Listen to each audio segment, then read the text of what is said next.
ता जाने हयु आषाढ़ी मोर, हयु आषाढ़ी मोर।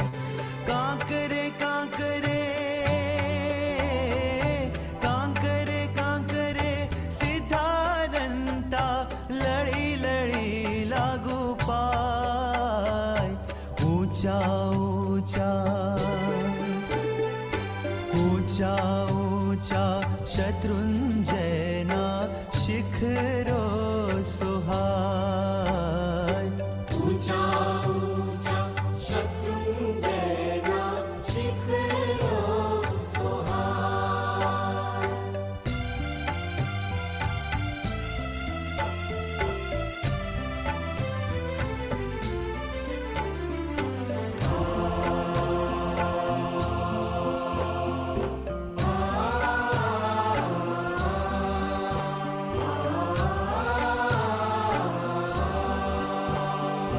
पहली आवी राम पुरने,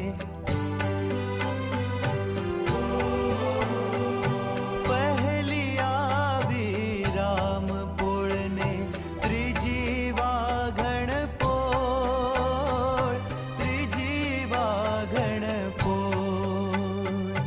शांतिनाथना दर्शन करता पहुंचा हाथी पोळ, पहुंचा हाथी पोळ।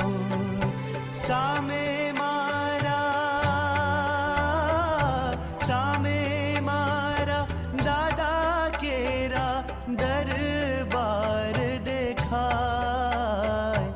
ऊंचा ऊंचा ऊंचा ऊंचा शत्रुंजयना शिखरो सुहाय। ऊंचा ऊंचा शत्रुंजयना शिखरो सुहाय।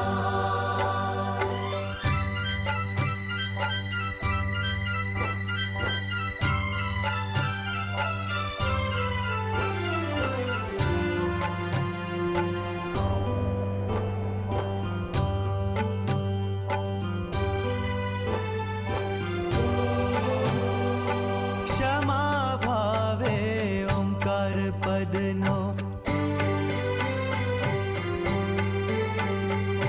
क्षमा भावे ओंकार पदनो नित्य करीश हूँ जाप, नित्य करीश हूँ जाप। दादा तारा गुण लगाता कापिश भवना पाप, कापिश भवना पाप। पद्म विजय ने, पद्म विजय ने हये आजे आनंद उभराय। ऊंचा ऊंचा ऊंचा ऊंचा शत्रुंजयना शिखरो सुहाय। ऊंचा ऊंचा शत्रुंजयना शिखरो सुहाय। वच्चे मारा, वच्चे मारा दादा केरा देरा जगमग थाय। ऊंचा ऊंचा शत्रुंजयना शिखरो सुहाय। ऊंचा ऊंचा शत्रुंजयना शिखरो सुहाय। शिखरो सुहाय, शिखरो सुहाय।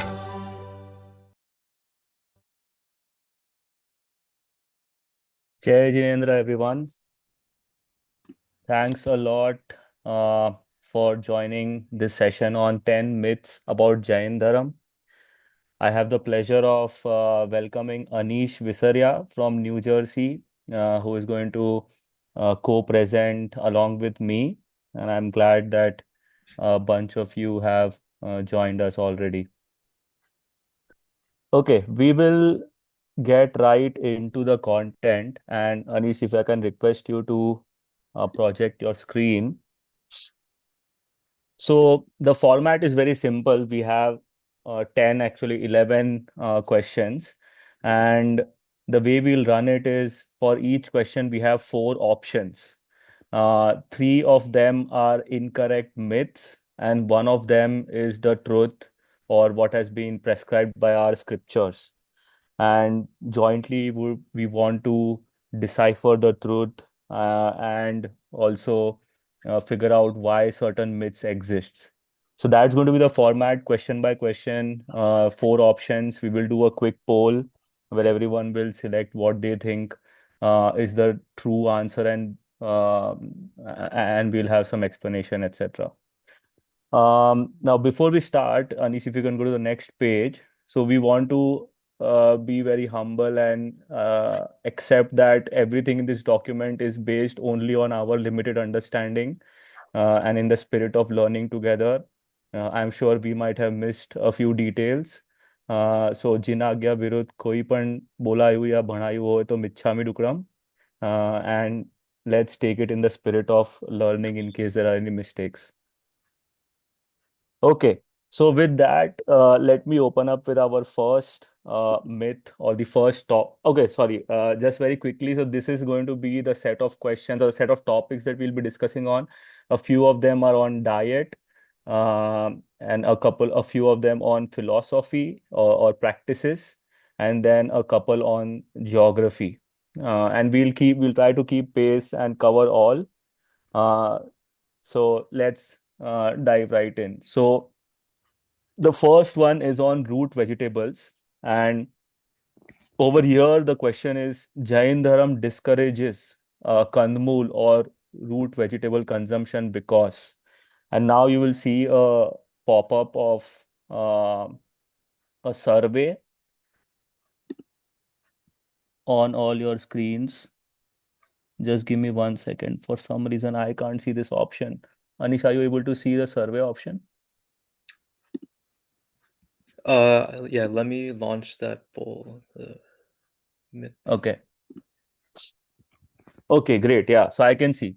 So now out of these four options, you have to select what, according to you, is the true reason why Jain Dharam discourages Kanmur.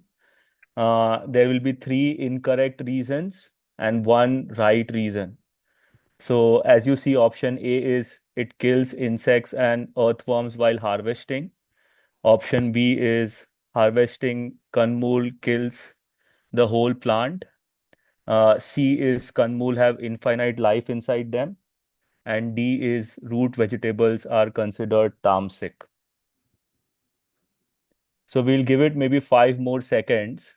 Anish, are you able to see the live poll updates as people are giving their results? Yeah, right now we have C as majority of the 93% selected C right now. 93 have selected C. Exactly. So I think if we have got enough responses, we can talk about what is the real reason. So as a bunch of you have already selected the right answer, which is C. And Anish, if you can, yeah. So the explanation over here is certain underground vegetables are classified as Sadharan Vanaspati Kai that contain infinite jeeves within one body, and consuming them causes extensive himsa. However, there are a few nuances over here. One being that not all root vegetables are prohibited. For example, groundnuts or peanuts. And also on the next page, we have tried to map out for everyone's learning and understanding about how Jain Dharam potentially categorizes a few of the food items. And also on the right hand side, we have tried to just give a analogous to the modern day popular terminology. So the first set of items here you see are Mahavigas, which is meat, fish, eggs, alcohol. And if we don't consume any of these loosely, we can be called vegetarian. Then there are the Anantakai fruits and vegetables, which include root veggies, aloe vera, a few other not so popular ones. Then there are the Abhaksha category, which essentially is stale food, dwidal, bahubij, etc. And then the last one is Vigai, which is like extreme end of what you can give up in terms of eating. This includes milk, ghee, etc. And if you give up Vigai, then I think it's also the Iambil practice as well as it is like veganism plus plus. But one also important thing to note is Jain Dharam propagates that whatever you eat, do not live to eat, but eat to live. Over to you, Anish. Sounds good. So the second question that we have for you is Jain Dharma promotes killing of hundreds of plants for food rather than a single animal because, and these are the options. Let me launch the poll here. So option A, harvesting plants takes less effort than killing one large animal. B, Jains have always been a farming community. Or C, the number of lives is not a factor in violence. D, higher sensed beings generate heavier karma when killed.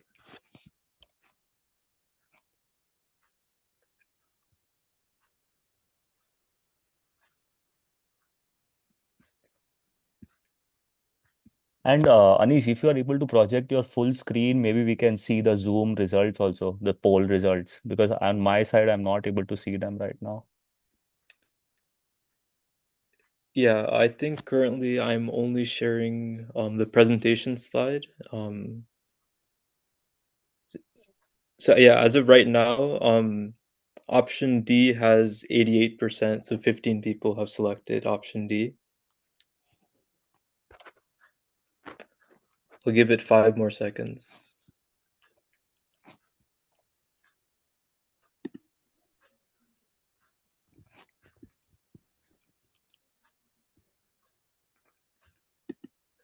So yeah, the correct answer is option D. Higher sense beings experience more suffering and generate heavier karma when killed.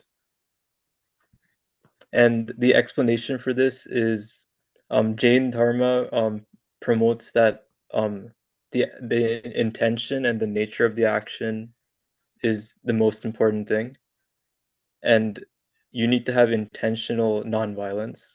And when you kill something with higher senses, then the quality of the violence will be much higher and they will feel much more pain.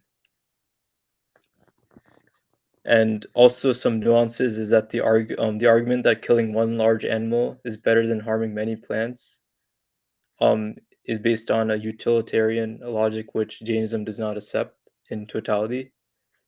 And there is an option to survive with lesser violence in today's world. So you should take that path. Yeah. And this image, we have just laid out how life is uh, classified within Jain Dharma. And this is not exhaustive, not fully comprehensive, but gives us a little bit of overview. So within Jeev, there are Sansari Jeev and Mukt Jeevs, which are the liberated souls. Then within Sansari, there is Tras and Stavar. And then the Stavar ones have the Prithvikai, Agnikai, Vayukai, Vanaspatikai, and then within Vanaspatikai, there is further classification, Pratyek and Sadharan. Pratyek is essentially one plant having one life, and Sadharan having many lives within one plant, and then further classifications, which we are also learning. But both these questions, I think a lot of us have heard about, right? Especially the root vegetables one, where people say that when you harvest a root vegetable, you kill the whole plant, etc. So there are various myths that we have heard. So hopefully now this gives us a better or clearer understanding of what's the true reason why it is prohibited, and also the killing one animal versus thousands of plants. So now moving on to the next one. This is an interesting one. I think not many might know about this one. So Jains avoid leafy vegetables, also known as nilotri, on certain days or tithis because. And here the first option is leafy vegetables have higher life form than other plants, which is probable. They become spiritually impure on these days, which is highly likely in my mind. And then C is most likely to bind karma for next birth on these days. And then D is it promotes the spirit of aparigraha or vruti sankshep, which is limiting the number of items. And I think D sounds a little technical, so maybe that's the true answer. But these are your four options of why we don't consume nilotri, or it's said that you should not consume nilotri on certain tithi days. Anish, what are we seeing on the responses? Yeah, so many people have selected either D, C, or A, and Oh, so this one there's like a split between many options. Yeah, it was expected because this one is not as popular. So the correct answer over here is C, which is most likely to bind Ayushya Karma for the next birth. Oh, now we can see the results. So that's good. So 47% of you actually selected A and 32% D. So I think this one is a good one where maybe everyone will learn something new. So what it said is that the Ayushya karma is binded in the two-third intervals of your remaining lifespan, and that typically happens on these tithi days.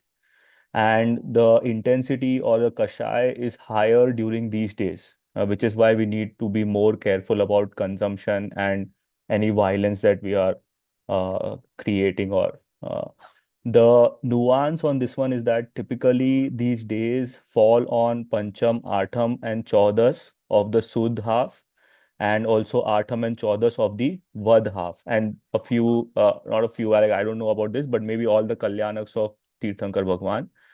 And a very interesting material that we came across on the next page, Anish. And if you want, you can also feel free to scan this QR code to get the full calendar. But JCNJ, Jain Center of New Jersey, they have published this very well designed and beautiful calendar, which has every month. And like you see these yellow highlights. So these are the Tithi dates when we should not consume Nilotri. And in the dark blue that you see, that's like the Kalyanaks of different Tirthankar Bhagwan. There is a lot more info in this, so feel free to, and you can also Google this. I'm sure you'll be able to find it. It's a Panchang 2025 that the JCNJ Dera sir has published.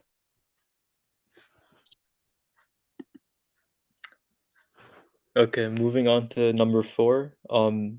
So the statement is Jains should not eat after sunset because, and then we have the options. So option A, light bulbs are not as powerful as the sun.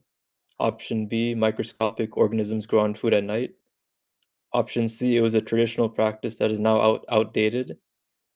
Or option D, attachment to food is higher at night.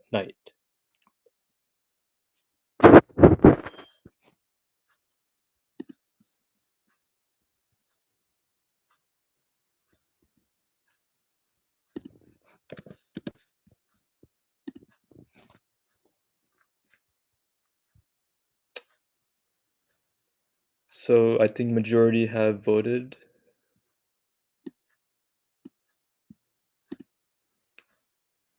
So majority selected option B, microscopic organisms grow on food at night. And the correct answer here is actually B and D. So the Sukshma Jeev, or the microscopic organisms in modern language, grow on food at night, and attachment to consumption is higher at night also. So you might have noticed that even within your own like what you've experienced, that you have a higher affinity to eat more food at night, and that's because there's a higher degree of attachment to consumption at night, in addition to the sukshma jeev that grow on food at night to the higher degree.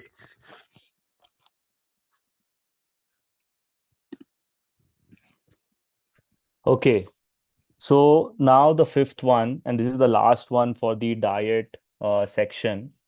Jain Agams discourage dairy consumption because, and this I think is like a little bit of a modern day curse that we all are living with. Um, so let me go through the options first. So option A is dairy is an animal byproduct. B is cows may be tortured for milk production, which is, I think, the unfortunate modern day method that we get milk. C is it is not applicable. Jain agams don't say anything about dairy. And D is milk and other dairy products cause spiritual and physical degradation. This one again, I think, is not as popular. So uh, let's see what everyone thinks about what do Jain Agam say about dairy consumption.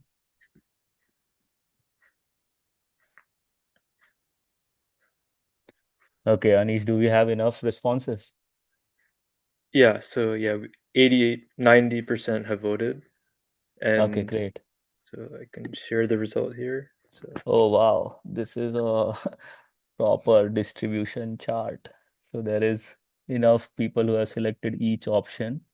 It is something which is a little confusing, like what could be the real reason. So at least amongst these, B is the one which has got most votes. But the scriptures say that milk and other dairy products cause spiritual and physical degradation. So, as we discussed in one of the previous questions, that milk is what we call as vigai. And additionally, it is written that those with extreme liking for milk and milk products are disqualified from a deep study of scriptures. So, when you want to improve your level of swadhyay, I think it's important that your body is also extremely pure. And these reasons are purely scriptural and do not touch on the violence in the dairy industry, which we have been experiencing for the last few decades. So that's the other nuance, that there are now multiple reasons why milk has become a sin product, so to say. Okay, so now we are at the fifth question on diet.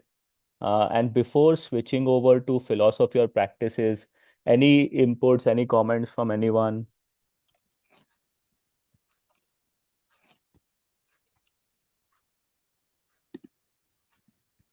Okay, if no comments, then we'll keep progressing. I'm sure you Do guys are we responding through the do we polls and getting to do we learn a. have any references for this? Yeah, answers? Oh yeah. Yeah, we have on each slide we have a box which is scriptural references, and we have most of the times linked it to Jain QQ, which is a search engine that Anish is working on. So, I don't know how many of you know, but Anish is also leading a bunch of projects with Jaina education function around Jain e-library, Jain QQ, Jain GPT. So you can definitely refer to these, what we have linked. And apart from that, also, if you need more details, happy to help offline. Thank you. Yeah. Okay, great. Anish, next one is you, right? yeah, sounds good. Yeah. So statement number 6 that we have, or question number 6, is which of the following reflects the true essence of a anikantvad according to Jain scriptures? So let me launch that poll. So option A is everyone is right in their own way. B, every belief or opinion is equally valid. C, truth is so complex that no single viewpoint can capture it entirely. Or D, truth is subjective and changes based on the person or situation.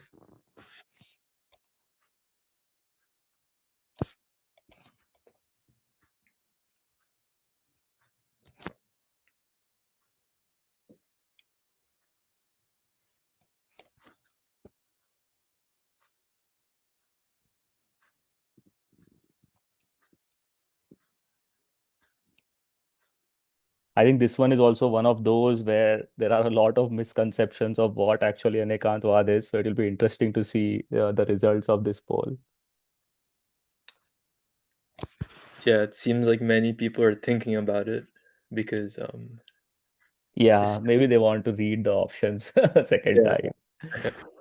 Yeah.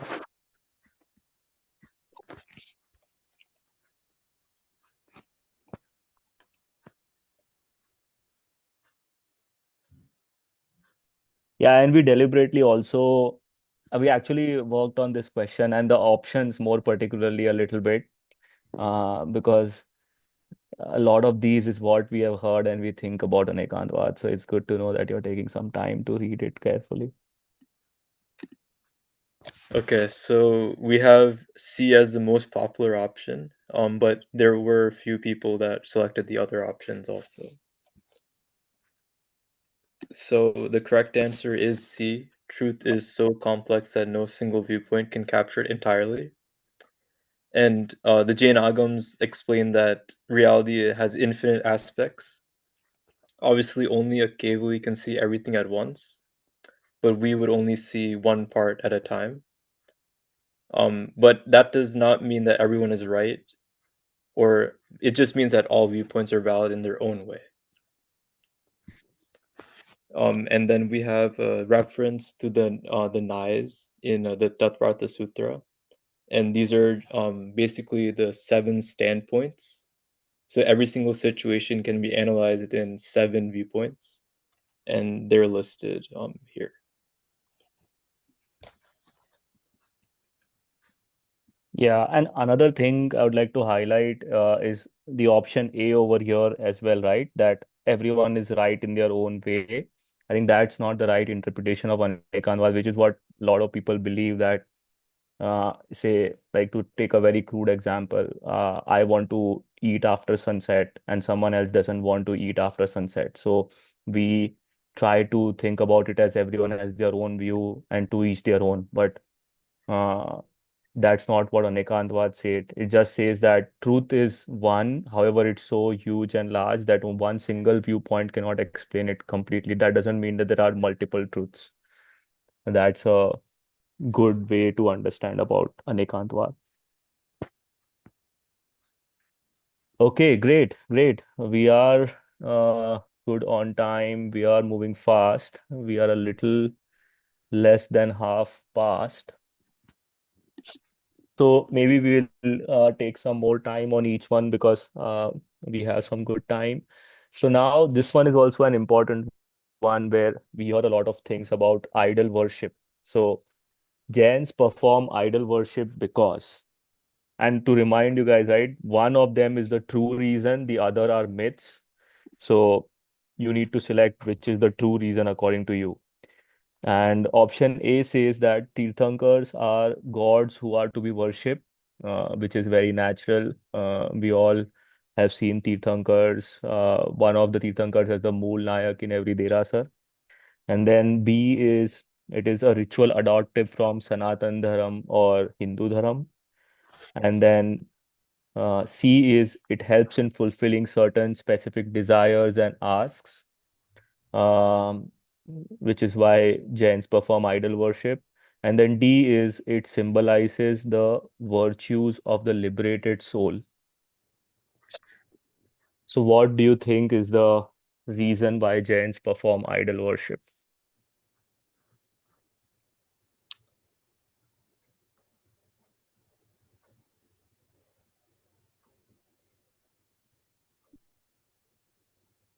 Guys, what do you see on the responses? Are you seeing live updates or after you close the poll only? No, yeah. So right now, 80% have voted, I think. So majority have selected. Oh, actually, almost everyone has selected D. So Nice, nice. That means we have a very well-informed audience, which is good to know. So, yeah, the right answer for this one is indeed D. And idol worship in Jainism is symbolic. Uh, it is to honor the state of Vitrakta that inspires inner purity and detachment. And it is done mainly to serve as a reminder to aspire towards spiritual purity and enlightenment, not material gain. Also, it's important to note that some sects, like Stanakwasi sects, they believe that the physical symbolism itself is not necessary, and one should work only on oneself or swadhyaya. So that's an important nuance as well. There are a few within the Jain sect which don't believe in idol worship. And also, the worship is internal and reflective, not about receiving any blessings or favors, but more about emulating the virtues of these Tirthankars. Okay, good. Anish. Right. Yeah. So question number 8 or statement number 8 is Jains take Pachkan vows because, and those are the options. So the option A is it's part of a daily routine and tradition. Option B, it's a conscious vow of ethical restraint. Option C, they are recommended by acharyas. Or option D, it brings religious merit to the fast, or like the tapasya.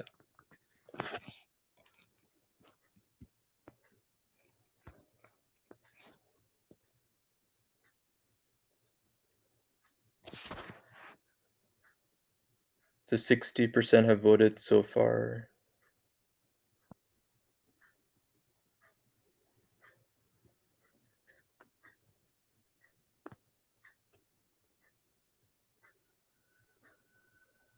It's a little bit of a silent crowd than what I was expecting, actually. Okay, I think 90% have voted. So majority have selected option B. It's a conscious vow of ethical restraint, and that is the correct answer. And the explanation here is that when you take a pachkan, you're making a conscious decision that you're going to do something. It's like a promise to yourself, and that will control, like it will stop the karmic influx or the samvar. Yeah. And I think there is also another aspect about when someone is doing tapasya and we ask them satama, and then the way that they reply usually is Dev Guru Pasai, which also has a deep meaning behind it, that it's because of Dev Guru and Dharam that you are able to do this fast. So that's also an aspect um, around the wishing others well. Okay, I want to now. Actually, we'll do this and then we'll do a little bit of interaction. So here, I think in the next set of few pages, we have just outlined, and this is from Giant Treasures. So credits to them. This is the Naukarsi Pachkan, and it gives the meaning of each word. The reason why we wanted to show this is many of us we take Pachkan, but we might not know the meaning behind it. And just by reading this meaning, you'll realize that everything in Jain Dharma is very logical. It has a reason behind it, and it's very easy to explain. So you might have heard these words, right? Ugay Suray, Naukar Sayyam, Mutti Sayyam, Pachkai, Chovisam, Choviyampi Arham. So each of these actually are a set of like words in Sanskrit which define what you're doing. So the first one is up till 2 ghadi, which is 48 minutes after sunrise, accompanied with Naukar and folded hands. I renounce by mind, body, and speech.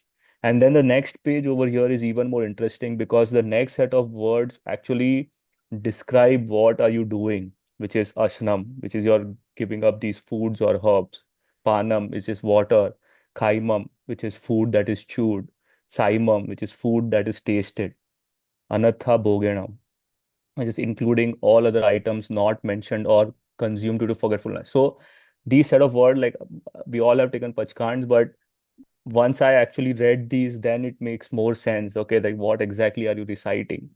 And then on the next page, again, like a set of words which denote that what activity or what are you binding yourself to.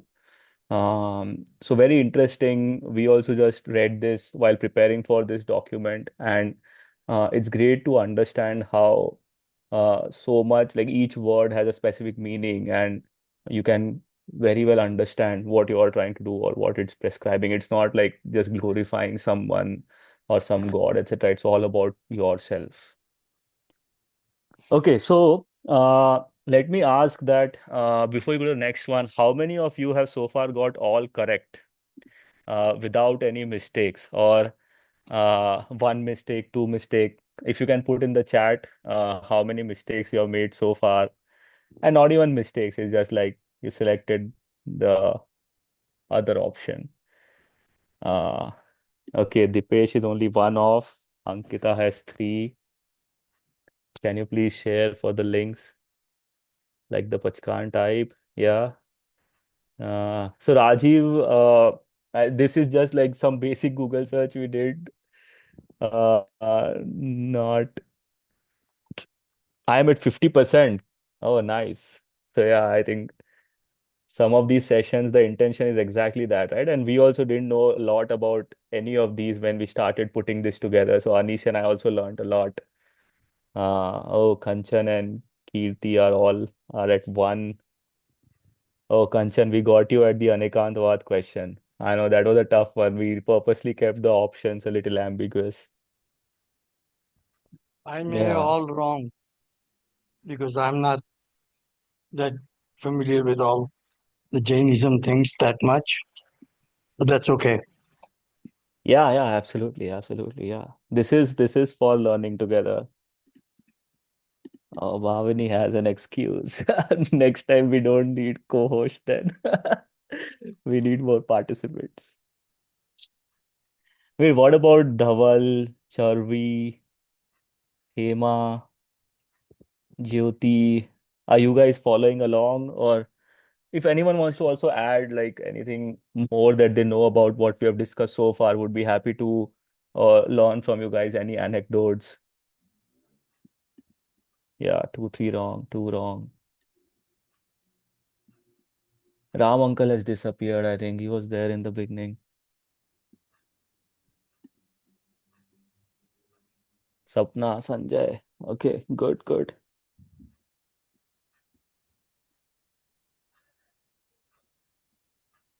Yeah, yeah.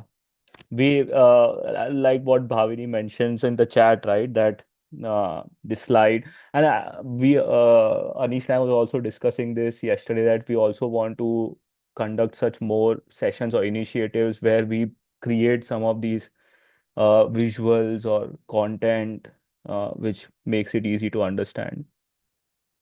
Yeah, Parag bhai, the questions were good.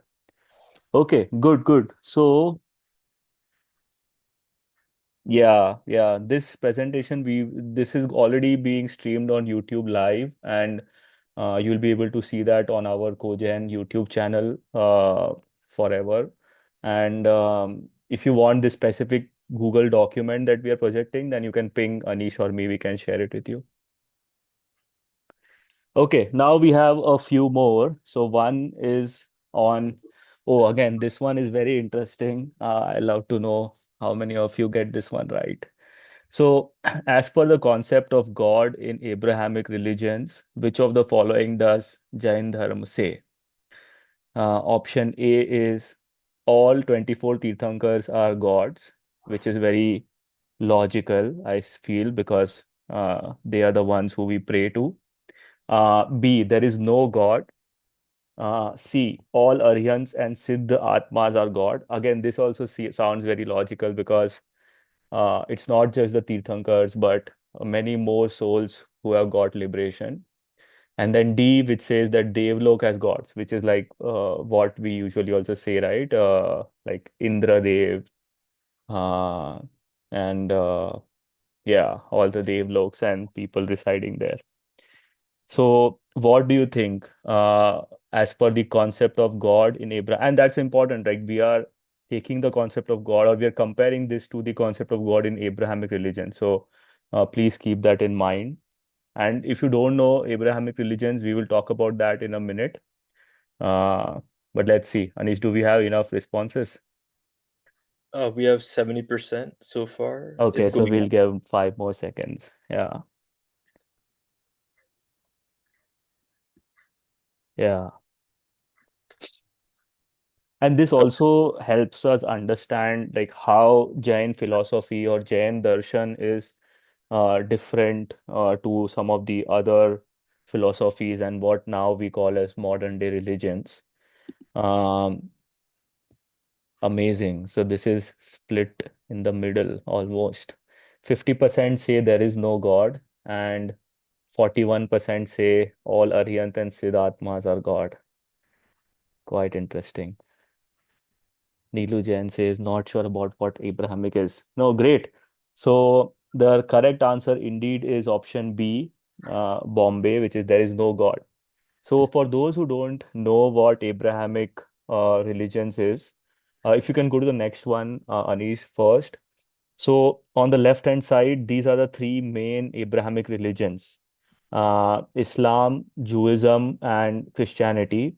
And all of these have originated around Middle East, like Jerusalem or around that area.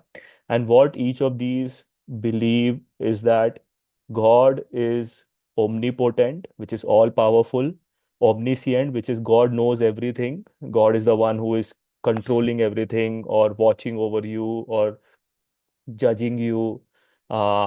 It's omnibenevolent and also eternal everlasting. Like no one knows who created God, etc. So that's the concept of Abrahamic view about God, that that's a person or a entity who is controlling everything, who can grant you wishes, who can take away your sins, who is all powerful. So that's what Abrahamic religions believe. And on the other side, what Jainism, or if you look at this concept of God, Jainism doesn't say there is any God. Like there is no creator of the universe, there is no judge in the universe apart from Karma Satta, which is not a God, which is just a rule or a like a way of how things work. And God here also, according to Jain Dharma, cannot grant you any wish or it cannot reduce your sins, etc. So even Siddha Atmas or Arihant Atmas, they cannot change my karma or any one of our karma. That has to be done by us only. That's a fundamental difference in the philosophies. The Jain Dharma says that there is no divine intervention, reward, or punishment. It's all based on your karma, what you choose to do, and how you choose to react to certain situations. Also, the best equivalence between what Abrahamic religions describe as God and what we think of God is actually Siddhahood, which is the liberated soul. But again, like I was saying before, it's not that Siddh souls can change my karma. Only I can do that, as per the Jain philosophy.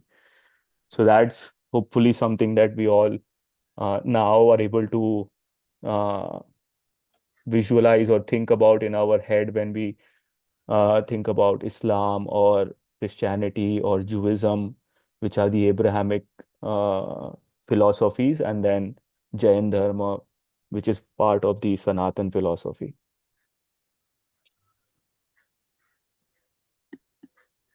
Yeah, and um,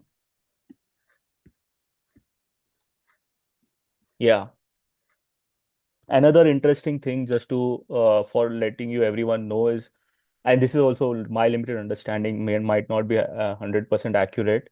So this word religion, that itself is used to describe something which is from one book for one god. So that's what religion traditionally means. But what Jain Dharam is actually is more of a darshan or a philosophy. It doesn't say that you have to follow one god or one book, which is what religion traditionally does. So nowadays, because of this modern parlance and all, we use words very interchangeably. So religion is actually very different than what Sanatan Dharam or Jain Darshan is. Darshan is more a philosophy or way of life. That's what everyone calls it. Okay, good. Right. Over to you, Anish. Okay, so question number 10 is about Jain cosmology and the geography, like the Jain universe. And basically, which of the following is a true understanding of Jain cosmology? And we have options A, B, and C about how Jambudweep is the same as Earth. And let me. And B, it teaches that the Earth is flat. C, Jain cosmology is a map of physical geography. or D, it describes Jambudvip as multiple universes?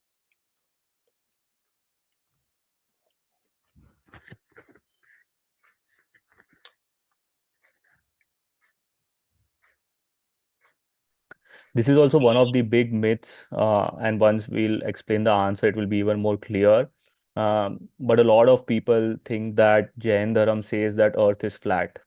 Uh, so that's also one popular myth out there about the Jain Bhugol or Jain geography. Right, yeah.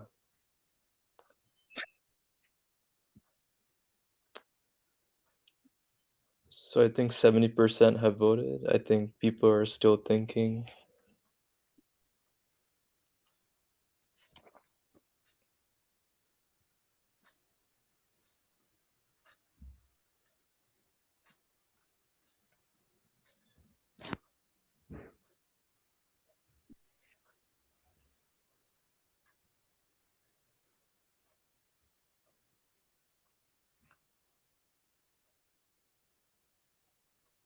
Okay, I'll give it a few more seconds.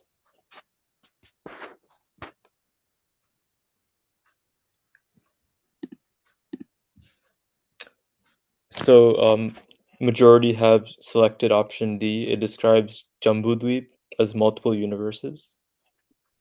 And I will explain the entire geography also of what Jambudvip means. But the correct answer is D. It describes Jambudvip as multiple universes. And in the Jain universe, it's like an upside down man. If you see the Jain universe, like the Lok.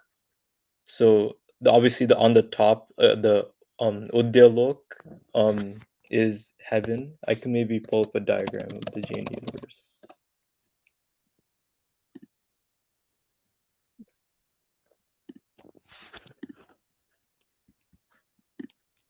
So obviously the top is the Siddhashila and heavens, like the Devlok.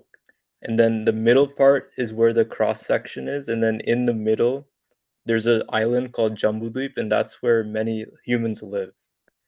And then Sorry to interrupt, Manish. Are you showing the diagram? Because we are still able to see the presentation.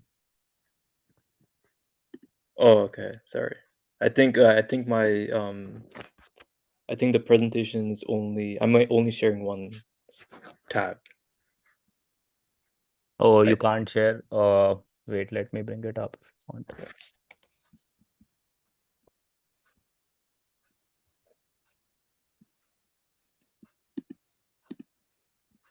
Hold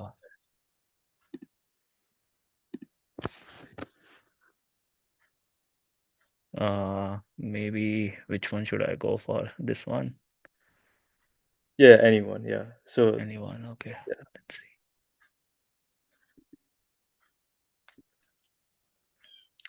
yeah, Can you yeah. see? So the top is Siddhashila. That's where the Siddhas are when they attain like the moksha and liberation. Then there's Devlok. Then the middle level is Madhyalok, and that's where the humans live. And then within Madhyalok, there's many islands in concentric circles, and in the middle is Jambudvip. And Jambudvip is where we live in Jambudvip on the side in a kshetra called Bharat Kshetra. And then there's other kshetras, of course, also like Mahavidya Kshetra. And in our kshetra, we don't have any Tirthankars right now. But basically, this question is there's a misconception that Jambudvip is flat, and so Jambudvip may be flat, but Jambudvip is not necessarily Earth. So some people in the past have said that Jain Dharma is saying planet Earth is flat, but that's not necessarily correct because Jambudvip is not planet Earth. So this model of Jain cosmology is more symbolic and not geographical about like what we think of in science. Amazing. Okay, so before we go to the next one, can I request those of you who can come off camera so we can take a quick screenshot and capture we all were together for this session on uh, April 20th, which I think is Chaitra Vad something now. Jinal keeps a track of the tithis, which It's I am not Chaitra able to. Satam. It's today's a Satam. Satam. Yeah, okay. That's good. Bhavini, are you able to take the screenshot? Yes, give me a second. Okay, so if everyone can get ready in 5, 4, 3, Second. One more. Yeah. I will 2, take couple. and 1. Okay, great. Thanks a lot. Okay, now we will go to our last question for today's session. Anish, if you can. Yeah, okay, perfect. So, this one is an easy one. Which of the following is the true Jain view about the universe's origin? Sorry, Anish, I think okay, you need to launch the poll, okay? So, here are the options. Jainism believes the universe was created by Rishabdev, highly likely. The first Tirthankar. Jainism teaches the universe was created from nothing, which is equivalent to the Big Bang theory, which modern science believes. Then Jainism denies the universe exists at all. And then the last one is Jainism teaches the universe was never created, only transformed. So, what do you think is the view about universe's origin within Jain Dharma?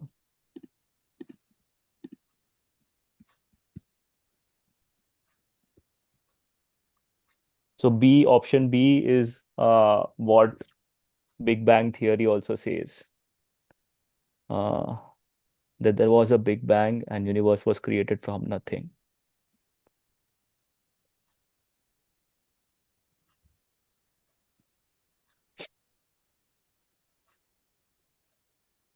Really one-sided poll. Oh, you are able to see the results? Oh, I don't know why, but my side I am not able to see. Okay, but maybe in a few seconds. Yeah, I think 88% have voted. So, Okay, we can flash it now. Amazing. Yeah, I told you this was an easy one. A lot of us already are aware of this, so that's good to know. Okay, so D is the right one. Jainism says that the universe is eternal. It is made of 6 substances which undergo transformation. Jeev, Pudgal, Akash, Kal, Dharma, Adharma.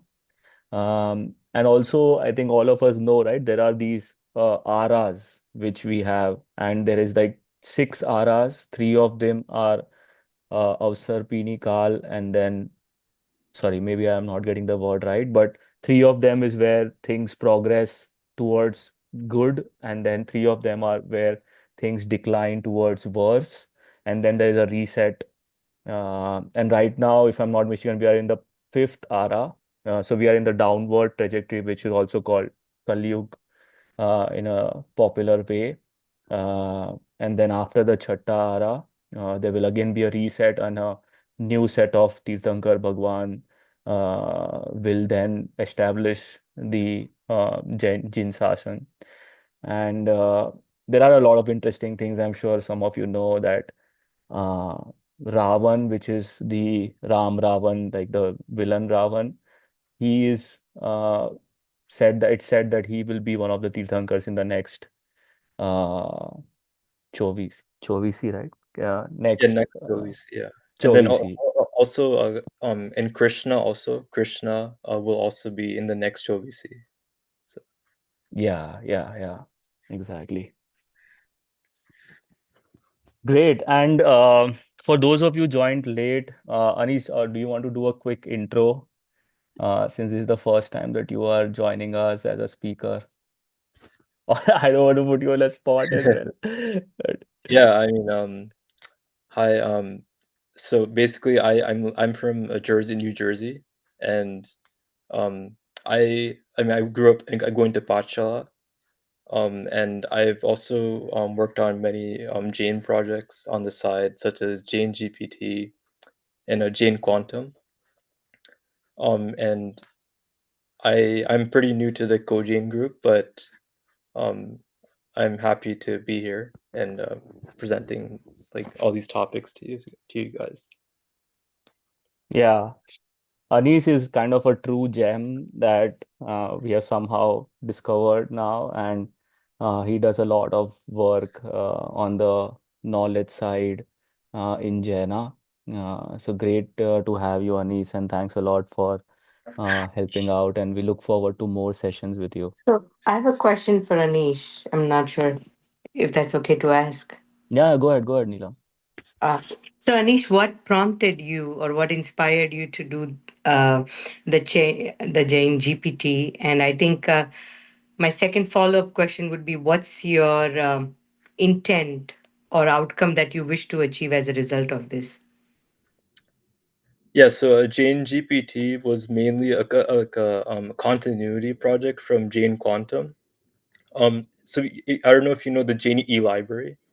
Jain E library is basically like a directory of many Jain books. Yeah, I'm aware of that. Yeah. So basically, that is I basically made a search engine with that information and that data, and then from that information, then I realized that people like searching information. So Jane GPT is a much better way nowadays. Like when you put AI on top of it, it's much easier to search. So that is the more like the main reason why I did it, and also I feel like the young population is much more receptive to new technologies when you add them. Great. Yeah. Thank you and good luck with all your efforts. And we had one of these questions in the initial registration form that we put out, that what is the difference between Gen QQ and Gen GPT? And I've asked this to Anish, so maybe just for everyone's information, right? So Gen e-library is the database of all the books in ebook or soft copy format. Then Gen QQ, you can think of it as a search engine on top of Gen e-library, where you can search for any term or any phrase and it will give you exact reference page number of which book, which page number is that phrase coming in. And then Jain GPT is the conversation chatbot format. So it helps you answer questions, ask follow-up questions, and Arish is working on more updated versions of it. Um, yeah, exactly. Some of the links are in the chat now. So Jain e-library, then Jain QQ, and now Jain GPT. So that's how it has evolved. Yeah, yeah. Okay, good. So anything else? Oh, actually, Anish, we have the last poll. I have just created it on Zoom. Can you just launch it once? So we also want to get feedback on if people are interested to have more sessions on Jain Dharam, and if yes, then what topic would be of most interest to you? So what would you like the next Jain session to be on? Whether it's on the tithis and calendar, whether it's on the scriptural landscape, whether you want to have some syllabus for Swadhyay, which we can help explain, uh, or talk about Jain Tap. I think we didn't put multiple answers on this one, so unfortunately, you'll have to select only one. Uh, but at least it'll give us some broad understanding of what people are looking for. It seems like oh wow, it's actually 25% each. Okay. Okay, good, good. So it seems like the interest is in all topics. Uh, can we do, Tipesh is saying on chat, can we do like a session on meaning of Samaik and Pratikaman? Yeah, that's a very good idea. Yeah, if you guys have any suggestions, feel free to put it on the chat and also more importantly, If anyone wants to actually host these sessions, prepare the content, more than happy to work with you. This is just a start, right? But we want whoever is good at whatever topics to do that. And now, Ram uncle, I think you have your hand raised. Jai Jinendra, thank you, Priyank and Anish. Excellent presentation. Very well research done. A very good job. One question, you made a comment about Tirthankar, who will become Ravan and Krishna. Where is who has written and when it was written? Do you have any proof on that? Mm, No, this particular thing, I think we just mentioned as our recollection as an anecdote, but we will try to see if we find a reference. No, Because that is my concern, because we as a Jain many times makes this reference that Sri Krishna is right now in hell and Ravan is in hell. And those are very discouraging when you are in a multi-faith groups. I just want to know where this proof is coming from, or who has predicted these things, so it's I do believe it's in the Agams. The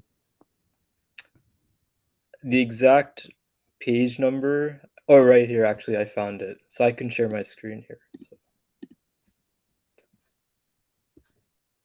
Yeah, so this is the Stanang Sutra. This is third Angagam.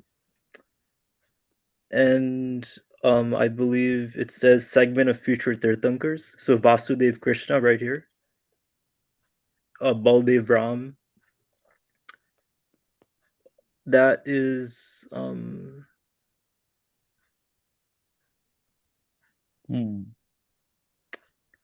I forget exactly where it says, but it is, I think, somewhere in this section that.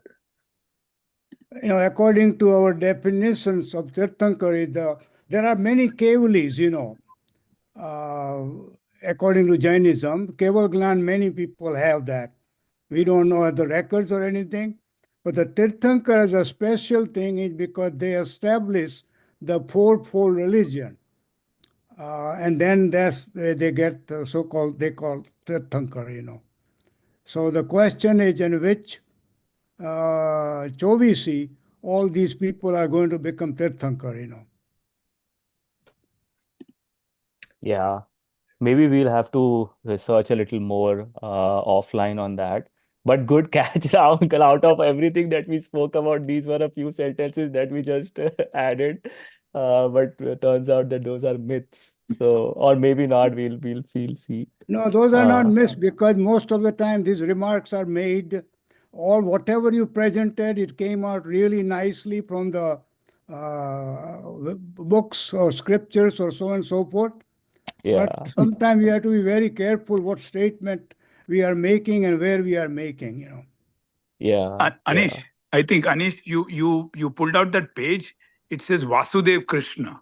At that page, it doesn't say Krishna. It says Vasudev Krishna, and there you can see the names of the 24 Tirthankars, which will happen in the Avti Chovisi. So if you go there, Anish had the right page there.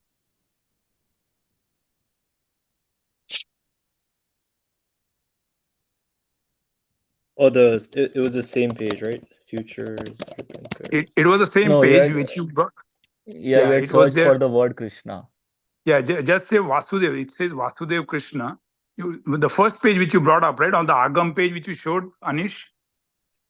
Yeah, Vasudev Yeah, if you Krishna. see, yeah, there, if you see 61 or what is that? 61, here, first is Vasudev Krishna, Balram, Ram. There it says, these are the Tirthankars who will come in the Avti Chovisi now. So, but I mean, I also don't know much, but that's the where you were looking for Krishna, right? There, it's, if you say Vasudev Krishna is in the second paragraph. Yeah, yeah, I can see that. Yeah. Okay, Okay. no, but that's good. We will meet again. I know we are short over time and people start dropping off, but thanks a lot once again, everyone. and we'll do more such sessions. And thank you, Anish, once again. Jai Jinendra, pranam everyone. Thank you. Jai Jinendra, Thank you. thank you, Anish and Priyank, both very well presented. Yeah. Yep. Thank you so much. Yeah. Jai Bye. Jinendra. Why don't we recite Michami Thank you Dukram? very I mean, Michhami Dukram. Michhami Yes. Dukram. Go ahead, Ram Uncle. Thame mi sav jive save jiva kamantu me mitti me sav bhuve su veram majjam na kenai. Michhami Dukram. Michhami Dukram. Michhami Dukram. Thank you. Thank you.